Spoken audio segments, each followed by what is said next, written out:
I still remember the sound of that water hitting his uniform. A wet, ugly slap. And then nothing. No flinch. No shout. Just a man in a red tunic standing there like the whole thing hadn't happened. What came next is the reason I've told this story maybe 100 times and people still don't believe me. It was a Thursday in late June. London was doing that thing London does in summer, hot for about 2 hours, then gray again. I was outside Buckingham Palace with my sister, both of us tired, both of us sweating, both of us regretting our shoes. The crowd was thick that day. Tourists everywhere. Selfie sticks, ice cream cones, 100 different languages all mixed into one big noise. There was a guard on duty near the gate. Tall still, the black bearskin cap pulled low over his eyes. His name, I found out later, was Daniel, Corporal Daniel Whitfield. But in that moment he was just the guard.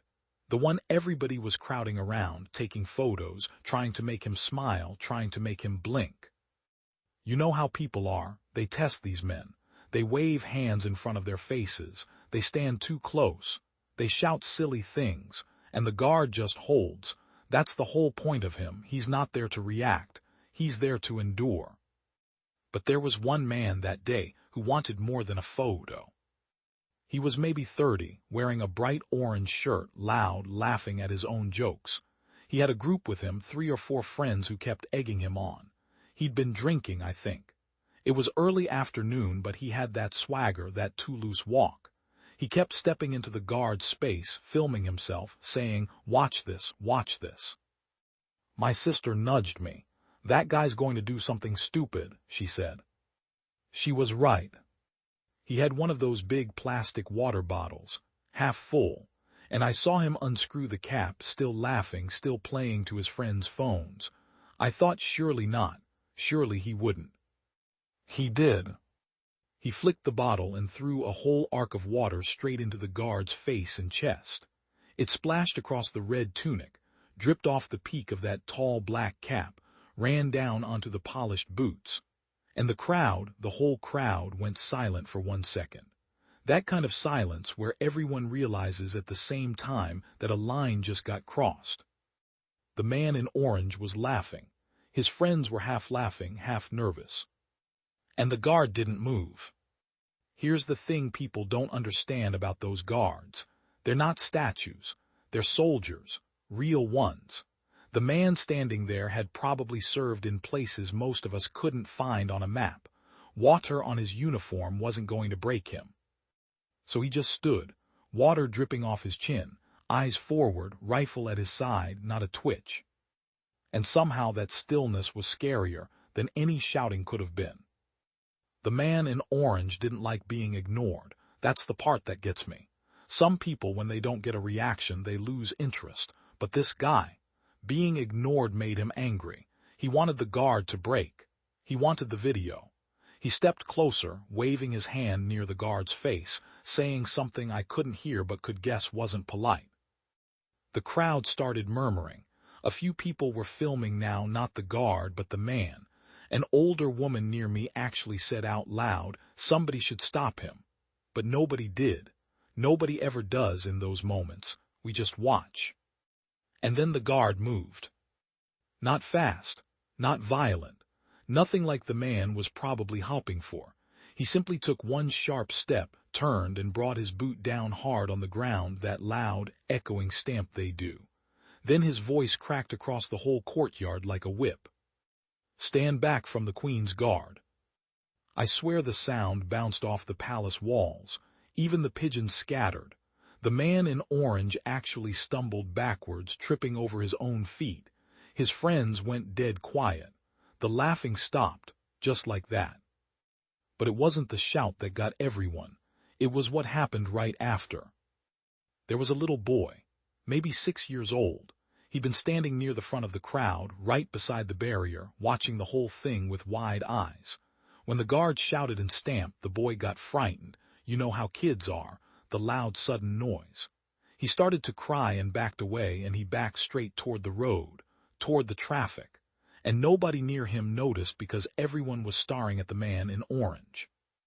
Nobody except the guard. I don't know how he saw it. His eyes were supposed to be forward. But somehow, in the middle of all of it, he clocked that small boy drifting toward the edge of the pavement where a black cab was coming through. And he broke position. You have to understand they are not supposed to do that. Leaving your post is a serious thing. Their whole job is to hold. But he stepped out fast, 3 big strides, and got a hand on the back of the boy's little jacket and pulled him back onto the safe side of the barrier just as the cab passed. Close. Too close.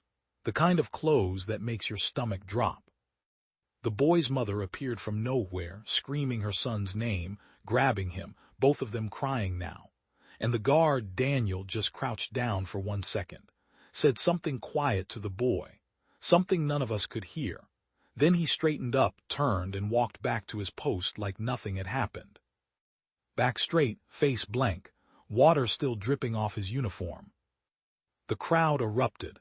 I've never heard anything like it. People clapping, some people crying, strangers looking at each other like, "Did you just see that?" The man in orange had gone completely pale. His friends weren't filming anymore. They were pulling him away quietly, the way people do when the joke has turned into shame. 2 police officers came over, the ones who are always nearby, watching. They didn't rush. They just walked straight to the man in orange and had a very calm, very serious conversation with him. I saw them take his details. I saw the swagger drain right out of his body. Whatever he thought was going to be a funny video for his friends had become something else entirely. He left with his head down. No laughing now. But everyone had already forgotten him, because everyone was looking at the guard. The mother of the little boy walked up to the barrier. She was still shaking. She tried to say thank you, but the words wouldn't come out properly. And the guard didn't turn to look at her. He couldn't. He was back on duty, but I saw it, just the smallest thing. He gave one small nod, barely there, eyes still forward, and she understood. She put her hand to her heart and mouthed, "Thank you," and walked away holding her son so tight the boy squirmed. I stood there for a long time after that. The crowd slowly went back to normal. People took their photos again. The noise came back. Ice cream, selfie sticks, 100 languages, like nothing had happened. But I couldn't shake it. That man had thrown water in his face to try and break him, and it did nothing. And then a child he'd never met, a stranger's son, needed help, and that broke his position in half a second. That's the part I keep thinking about, what he chose to react to, and what he chose to let slide. Some men will move heaven and earth for their pride. This one didn't move an inch for his, but for a frightened little boy near the traffic, he moved instantly. I looked it up later, tried to find out who he was. Never got a name from any official place, they don't hand those out, but someone in the crowd knew and word went around. Corporal Daniel Whitfield. That's all I ever learned about him. I don't know where he is now, maybe still standing at that gate, maybe somewhere else entirely, but I know one thing. That day, a man in an orange shirt tried to make a fool of a soldier, and the soldier didn't say a word to defend himself. He saved a child instead. And that told me everything I ever needed to know about the difference between a loud man and a strong one.